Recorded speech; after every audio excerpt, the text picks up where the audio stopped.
समस्त बंधु को निमंत्रण। आज आमे काली भली धनु राशि उपरे एक गभीर आलोचना करिबा। बंधु आज परा बिछा संक्रांति। बिछा राशि को रवि आसिले तेणु बिछा राशि जन्म रवि है। बिछारे एबे देखंतु बिछारे रवि और बुद्ध। बिछारे बुद्ध थिले समस्त रोग और शोकर बाहक होइथांती। गुप्त रोग और आशीर्वाद पद को सूचई दियंती। आउ द्वादश रवि रवि द्वादश हेले शारीरिक और मानसिक जंत्रणा बढ़ी जाए। शारीरिक और मानसिक जंत्रणा बढ़ी गले चिंता बढ़ी जाए, रोग बढ़ी जाए, दुख माड़ी आसे। एबे केतु दशम थिले सर्वनाश संकेत मिले। तेणु केतु आमर सर्वविध अमंगल करिबा पाई योजना करुछंती। गुप्त शत्रु को से जागृत करिवे, गुप्त रोग को से उत्थापन करिवे। तेणु बंधु जदि मो कथारे भरोसा अछि, विश्वास अछि, तेबे गणेश को वं गं गणपतये नमः ए मंत्र रे आराधना करंतु। यदि संबल अछि ताहले दुईटी दुब दुईटी अरुआ चाउल को थरकरे एई भली 10 थर दियंतु। गणेश को गणेश मुंडरे सिंदूर दियंतु, छाती रे रक्त चंदनमार दियंतु एवं वं गं गणपतये नमः बारंबार बोलंतु। एई केतुंकर कोप दृष्टि रक्षा पाई जिवे। आसंतु जिबा अष्टम को। अष्टम रे मंगल से योजना करिवे। कौन करिया पाई ना अपमान दवा पाई योजना करिवे। मुंड को पाप बुद्धि आसीबो, क्षीण बुद्धि आसीबो, अन्यर अमंगल करिया पाई सब प्रकार योजना आमे ठीक कर दबा। एटा आम बुद्धि नुह, एटा मंगलंकर परामर्श प्रभाव। पुनश्च से अष्टम अछंती, मित्रहर अछंती थिले भी तांकर प्रकृति टिके मंद। प्रकृति ही नय मुच्यते। एणु मंगल आम देहरे किछि रक्त संक्रांति और रोग सृष्टि करिवे। अष्टमस्त ग्रह कौन प्रकार रे मंगल कामना करंती नाही। आसन जीवा कोठी षष्ठ को। षष्ठ रे गुरु अछंती। षष्ठे कर्ण निपातित। जेबे गुरु षष्ठस्थ हेथिले सेते बेले महारथी कर्ण, महादानी कर्ण विपद रे पड़िथिले। मुंड काम देलानी। अर्जुन को मारिया पाई से गोड़ेई गले। तांको रथ चक कादुरे गली गला। केही साहाय्य करि पारलेनी। जा फल रे कृष्ण को परामर्श रे अर्जुन को शराघात रे से घेरला संवरण कले। तेणु षष्ठ कर्ण रे जिते बुद्धिमान व्यक्ति होना कहीं बुद्धि काम दिएनी। तेबे आमे एबे जीवा चतुर्थ राहु पाकु। चतुर्थ राहु शोकर कारक। से अजागारे जंत्रणा देवे। अजागा घा देखी हुए नहीं कि देखे हुए नहीं सेही पीड़ा देवे। चतुर्थ राहु। तृतीय रे शनि, कुंभ रे शनि। शनि तृतीयस्थ हेले गोटे असुविधा हुए, थंडा रोग हुए, श्वास काश आजमा श्लेष्मा बढ़ी जाए। मात्र बंधु धन आउ संतान सम्मान ये सुख मिली थाए। एबे आसीबा आमको सुख देवे शुक्र। जन्म शुक्र धनुरे अछंती शुक्र। आउ से अछंती जन्म शुक्र एखिना। आउ द्वितीय शुक्र हेबे डिसेम्बर 2 रे द्वितीय हेबे। जन्म हेले शुक्र कौन करती ना सुख दियंती। द्वितीय हेले सुख शांति दियंती। सुतरां डिसेम्बर 2 परे आमे सुख शांति पाइबा। ता मूल किए धन। धन निश्चय आसीबो। सारांश हेला ए मासरे तृतीय शनि, द्वितीय और प्रथम शुक्र आमको सुख देवे। बुद्धि किए किए हरण करिवे। षष्ठस्थ गुरु, अष्टमस्थ मंगल, दशमस्थ केतु, आउ जन्म ରବି ଆଉ ବୁଧ ବହୁତ ଗ୍ରହ ବିପଦରେ ପକେଇବେ ଆଉ ଅଳ୍ପ ଗ୍ରହ ଆମକୁ ସୁଖ ଦେବେ। ଇଏ ଗଲା ଆମର ଗୋଚର ଗତି। ଗୋଚର ଗତିର ଫଳ ଶତକଡ଼ା 100 ଠିକ ହୁଏନି। ନଡ଼ିଆ ଗଛର ଛାଇ ପରି ଏଠି ଅଛି ତ ଏଠି ନାହିଁ। ତେଣୁ ଆମ ଜନ୍ମ ଜାତକରେ ଏଇ ଗ୍ରହ ମାନେ ଯଦି ଏଇ ସ୍ଥାନରେ ଥିବେ ତାହେଲେ ଏଇ ଫଳ ମିଳିବ। ଯଦି ଆମ ଜନ୍ମ ଜାତକରେ ଏମାନେ ଏ ଘରେ ନଥିବେ ତାହେଲେ ଗଣନାଟା ଏଠି ପୁରା ଭୁଲ ହେଇଗଲା। ତେଣୁ ଟୋଟାଲି ସାରାଂଶ ହେଲା କ'ଣ, ଶୁକ୍ର ଏବେ ଧନରେ, ତେଣୁ ତାଙ୍କ ପାଇଁ ଡିସେମ୍ବର 2 ପରେ ସମ୍ମାନ ବଢ଼ିବ, ବ୍ୟବସାୟରେ ଉନ୍ନତି ହେବ, ବନ୍ଧୁ ସହଯୋଗ ମିଳିବ। ତୃତୀୟ ଶନି କୌଣସି ଯୋଜନାକୁ ଆରମ୍ଭ କରିବେ। ଦଶମ କେତୁ ପାଇଁ କର୍ମ କ୍ଷେତ୍ରରେ ସାହାଯ୍ୟ ସହଯୋଗ କରି ପ୍ରଶଂସିତ ହେବେ। ଚତୁର୍ଥ ରାହୁ ପାଇଁ ଏ ମାସରେ ମାଲି ମୋକଦ୍ଦମାରେ ଫସି ଯାଇପାରନ୍ତି। ଦଶମ ରବି ଓ ଦ୍ୱାଦଶ ବୁଧ ପାଇଁ ବ୍ୟୟ ଅଧିକ ହେବ। ଦ୍ୱାଦଶ ରବି 19, 20, 21 କୁ ସବୁ ପ୍ରକାର ବନ୍ଧୁ ଧନ ଲାଭ କରାଇବେ।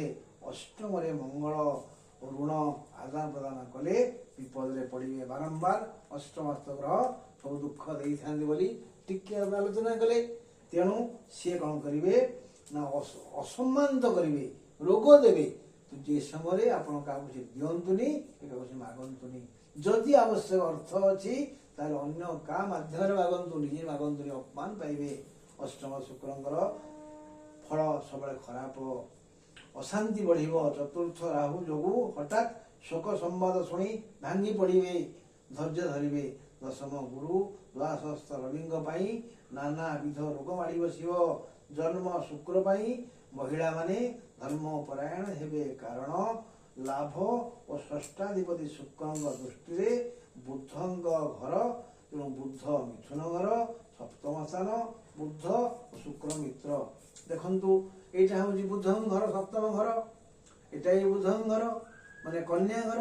ଏଇ 2 ଘର ଅଧିପତି ବୁଧ। ଆଉ ଶୁକ୍ରଙ୍କ ଘର ହେଲା ଏକାଦଶ ଘର, ଆଉ ଷଷ୍ଠ ଘର ବୃଷ ଆଉ ତୁଳା। ଇଏ 2 ହେଲେ ମିତ୍ର। ତେଣୁ ଶୁକ୍ରଙ୍କ ଦୃଷ୍ଟିରେ, ଶୁକ୍ରଙ୍କ ସହାୟତାରେ ବୁଧ କ'ଣ କରିବେ, ମହିଳାମାନଙ୍କୁ ଉତ୍ସାହିତ କରିବେ। ସପ୍ତମ ଘର ହେଉଛି ମହିଳାଙ୍କ ପାଇଁ, ତେଣୁ ସେମାନେ ଉତ୍ସାହିତ ହେବେ। ଯାବତୀୟ ପ୍ରକାର ସୌଖ୍ୟ ଦ୍ରବ୍ୟ ସେ ଘରକୁ କିଣିବେ, ଘରକୁ ସଜେଇବେ ଓ ମନମତାଣିଆ ହେଇ ଆମକୁ ଆନନ୍ଦ ଦେବେ। ପଞ୍ଚମାଧିପତି ମଙ୍ଗଳ ଅଷ୍ଟମରେ, ମିତ୍ର ଘରେ।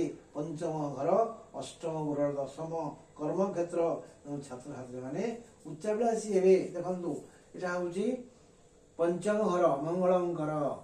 ସେ ପଞ୍ଚମ ଘରୁ ବିଦ୍ୟା ଚିନ୍ତା କରାଯାଏ, ଛାତ୍ରଛାତ୍ରୀର ମଙ୍ଗଳ ହେବ। ସେ ଅଷ୍ଟମରେ ଅଛନ୍ତି, ଶୁକ୍ରଙ୍କ ଦୃଷ୍ଟିରେ ଅଛନ୍ତି। ତେଣୁ ଶୁକ୍ର ଏ କ୍ଷେତ୍ରରେ ତାଙ୍କର ଯେଉଁ ମନ୍ଦ ସ୍ୱଭାବକୁ ହରଣ କରିବେ। ଫଳରେ ଛାତ୍ରଛାତ୍ରୀଙ୍କର ବିଶେଷ ଉନ୍ନତି ହେବ। ଚତୁର୍ଥ ରାହୁଙ୍କ ପାଇଁ 19, 20, 21 ନକ୍ଷତ୍ର ବିପଦମୁଖୀ ହେବେ, ଜେଲ ଦଣ୍ଡ ଭୋଗି ପାରନ୍ତି। ଚତୁର୍ଥ ରାହୁ ଅଛନ୍ତି ମୀନରେ ନା, ସେ ଚତୁର୍ଥରେ ଅଛନ୍ତି। ତେଣୁ ବେତଣ୍ଡା ନ କରି, ଯୁକ୍ତତର୍କ ନ କରି ସମସ୍ତଙ୍କ ସହ ଚୁପ୍ ରହନ୍ତୁ। ଯିଏ ଯାହା କହିଲା ମନେ ମନେ ଭାବନ୍ତୁ, ହଁ ସେ ଠିକ କହିଛି, ଛାଡ଼ ବାର ବୁଢ଼ୀ ସିଏ ମୋର କ'ଣ କରିବ। ତେଣୁ ଚୁପ୍ ନ ରହିଲେ ବିପଦ ମାଡ଼ି ଆସିବ। ଚତୁର୍ଥ ଶୁକ୍ର ଶୁଣିଲେ ତ। ଏବେ ଦେଖିବା ଷଷ୍ଠ ବୃହସ୍ପତି 19 ନକ୍ଷତ୍ରକୁ ଅପମାନ ଦେବେ, ଆଉ 20, 21 ପାଇଁ ସ୍ଥାନାନ୍ତର ଯୋଗ ଦେବେ। ଏଇ ଷଷ୍ଠ ଗୁରୁ 19 କି ଅପମାନ ଦେବେ, 20, 21 କୁ ସ୍ଥାନାନ୍ତର ଯୋଗ ଦେବେ, ମାନେ ଟ୍ରାନ୍ସଫର କରିବେ, ଗୋଟେ ଖରାପ ଜାଗାକୁ ପଠାଇବେ, ଦୁଃଖ ଆସିବ। ଅଷ୍ଟମ ମଙ୍ଗଳ ପାଇଁ ମୁଣ୍ଡକୁ ହୀନ ପାପ ବୁଦ୍ଧି ଆସିବ, ଏଣୁ ଯୋଗରେ ବ୍ୟବହାର କରନ୍ତୁ। ଦଶମ କେତୁଙ୍କ ଯୋଜନା 19, 20, 21 ନକ୍ଷତ୍ର ପାଇଁ ବିପଦପୂର୍ଣ୍ଣ। ଏଇ କେତୁ ଗୁପ୍ତ ଅଙ୍ଗରେ ପୀଡ଼ା ଦେବେ, ଅଜାଗା ଘା ଦେଖି ହୁଏ ନାହିଁ କି ଦେଖେଇ ହୁଏ ନାହିଁ। ତେଣୁ ଯନ୍ତ୍ରଣା ବଢ଼ିଯିବ। ରୋଗ ହେଲା ମାତ୍ରେ ତୁରନ୍ତ ଚିକିତ୍ସକଙ୍କ ସହ ପରାମର୍ଶ କରନ୍ତୁ, ନହେଲେ ଗଖା ଧୋଉଥିବେ, ଗୁଣ ଗାଉଥିବେ, ଦୁଃଖ ବଢ଼ିଯିବ। ସାବଧାନ ବନ୍ଧୁ। ଜନ୍ମ ଓ ଦ୍ୱିତୀୟ ଶୁକ୍ରଙ୍କ ପାଇଁ ସୁଖ ଓ ଶାନ୍ତି ଆସିବ, ସୁଖ ଓ ଶାନ୍ତି ଆସିବ। तृतीय शनि सबु दिगरु लाभ देवे से अछंती बृह त्रिकोण कुंभरे बंधु आमे ए विषय आलोचना कले को विषय धनु राशि विषय जेहेतु संक्रांति रवि बिछा को आछंती बिछार जन्म तुलार द्वितीय कन्यार तृतीय सिंहर चतुर्थ कर्कटर पंचम मिथुनर षष्ठ वृषर सप्तम यार मेषर अष्टम एभली भाव नवम दशम एकादश द्वादश हेले रवि जन्म हेले दुख दियंती तेणु बिछा राशि जन्म रवि ही दुख देवे द्वितीय घर धन घर तेणु जो दिगरु धन आसवा कथा से बाधा सृष्टि हम तेणु तुला राशि माने धन पाइबे किंतु कम पाइबे तृतीय गुरु भाई चिंता करा जाए तृतीय रवि शुभ भातृ मध्य जो अमेल जो झगड़ा भाई भाई कलह ता दूर कर रवि तापरे चतुर्थ चतुर्थ सिंह से सुख शांति घर माँ कथा आलोचना कर जाए ए क्षेत्र में रवि सहाय हेबेनी अर्थात टिके मनोवालन हम माँ सांगे टिके घरे स्वामी स्त्री मध्य टिके बाप पुओ मध्य टिके माँ झी मध्य टिके अमेल हम तापरे पंचम मंगल पंचम रवि कर्कट को जाबतीय दुख देवे किछि इच्छा पूर्ण हमनी भांगी पड़े सी तापरे षष्ठ मिथुन षष्ठ षष्ठ माने मिथुन राशि सहाय हेबे रवि तांको धन जन गोपलक्ष्मी मिल सप्तम सप्तम रवि वृष राशि को टिके झमेले पकेबे दाम्पत्य कलहर सूत्रपात हेब अष्टम मेष राशि भारी विपद ये मासरे मेष राशि माने जाबतीय जाबतीय दुख भोगे शारीरिक मानसिक आर्थिक पारिवारिक सामाजिक इत्यादि इत्यादि इत्यादि नवम मीन राशि धर्म और भाग्य ए क्षेत्र में राहु अच्छा तेणु राहु रविंकर पड़ेनि भाग्यर विपर्जय घटव धर्म कार्य करने इच्छा हेनी कार मीन कुंभे अच्छा किए शनि कुंभ राशि हूँ द्वादश एकादश एकादश रवि सबु सुख दिखते सबु सुख किंतु से शनि अच्छा तो सुख टिके उणा हम तापर आसीगले किए दशम शनि गले एकादश एकादश गला माने मकर राशि जाबतीय लाभ हम मकर राशि माने बाधा किसी ना दशम रवि सुख देवे शतकड़ा 100 नुह टिके बाधा सृष्टि हम दशम बोले कौटा कुंभ कुंभ राशि शनि अच्छा सब सुख मिल टिके कम किंतु मकर राशि की राज्य लाभ हम धन जन गोप लक्ष्मी बंधु पुओ धर्म सब किसी मिल बाकी द्वादश रहीगले किए शुक्र जाबतीय व्यय हम यह रवि फल आज बंधु रही नमस्कार पुणी काल देखा।